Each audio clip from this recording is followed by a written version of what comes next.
Today was a pretty gloomy day out today, and so I wasn't sure what I was going to do, but I decided to grab a book and begin reading. And that's when it hit me. Kids' books are weird. Alright, now I want to preface this video by saying, I know I'm not the intended audience for these books, but that doesn't mean I can't make fun of them. We're going to dive in and kind of find the meaning and message that the book's given to kids. This first one here, we got Pirate Pete's Talk Like a Pirate.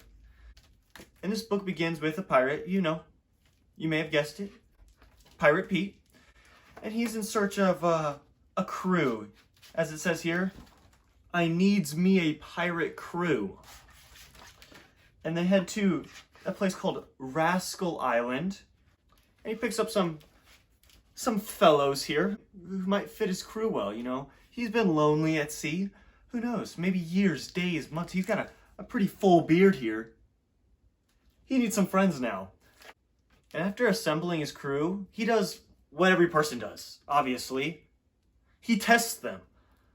Which, by the way, if you're ever looking for some new friends and you're not sure, always give them a test right when you meet them.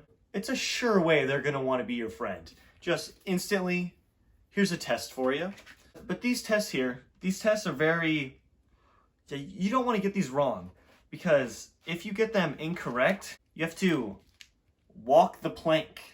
And so these people are, volunteering their time to be Pirate Pete's friend, or at least try and be. And instead, they are getting tossed overboard. Okay, this one's pretty gracious, though. This one's done this before.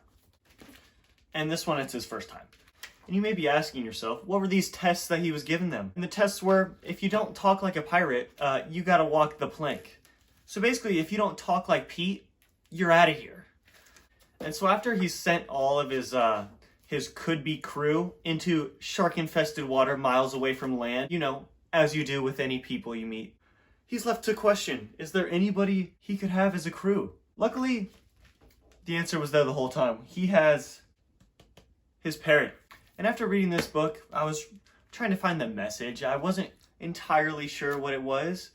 At first, the message looks to be along the lines of, if you meet new people and are trying to make some friends, but they don't talk exactly like you, yeah, they gotta go. But after I dove a little deeper, I realized it's probably, something along the lines of, the person you needed was there the whole time. And that's Pirate Pete for you. So let's move on to book number 2.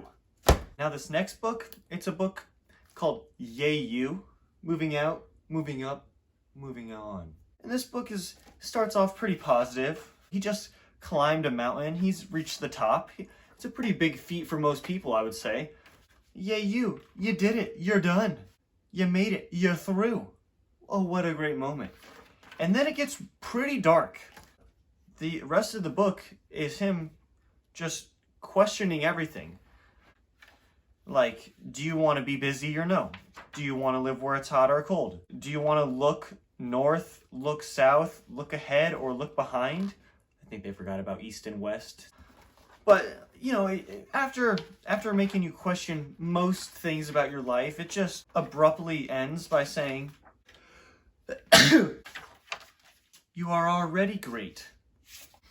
I'm going to do the same thing I did on the last one, give you a little what I thought the meaning or message was behind it. And this one, I wasn't quite sure as well. You seem pretty lost here.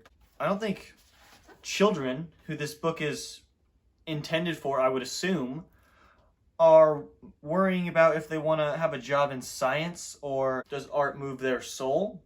And so, I do think it does have a good meaning. I don't know why it decided to make kids question everything that's going to be happening in their life, but it's a published book, so maybe I'm missing out on something here. This next book here, it's a pretty common one among many people. It's kind of a book series. It's If You Take a Mouse to the Movies. As many of you probably know, the book is about a boy with a pet mouse, and he takes his mouse to the movies and gets him some popcorn. And basically, after everything that the boy gives the mouse, he's just constantly moving on to the next. For example, he gave him popcorn. Now he's going to want to hang it on the tree. I don't know why you would want to do that, but whatever. After that, since he wants to hang his popcorn on a tree, the mouse makes his owner buy him a tree. After that, he sees the snow on the ground, and he's going to want to make a snowman. After they play outside on the cold, he'll want to go inside and curl up on the couch, and he'll ask for your blanket, and then make you play Christmas music. And so it kind of looks like, after reading this book, that the boy here is the mouse's servant or butler, is basically just constantly making sure the mouse gets whatever he wants. And so then I thought, what's the message here in this book? And it looks like the message is constantly satisfy your mouse. Do whatever your mouse says. Do exactly what he wants. Then I got to the very end of the book, and it goes full circle. He wants to go back to the movies, and the cycle continues. And so I don't really know what the message here is. It seems like you're just going to constantly be in this rat race, or this mouse race, trying to fulfill all of his needs. So the message here, I guess, is just satisfy your mouse. Now this next book here, it's really helped me get through some difficult times. When things got tough, when things seemed to be everything pushed against me, backed up a little bit. After reading this book, I realized I could push through it, and really, if I just kept pushing and pushing, it would come to pass. And you may be wondering, what's the book? And the book is Everybody Poops. And so this book here, Everybody Poops, it answers everybody's questions. What does a whale poop look like? What about a fish poop? Do grown-ups poop? And then really answers the all-knowing question that every kid's asking. Why do you poop? All living things eat, and so everybody poops. And so whenever you're feeling a little constipated, I'd give this book a read, and I realized that everyone's in this together, We're all pooping, we're all eating, so let your bowels let loose, Go have yourself a great poop. Push it good.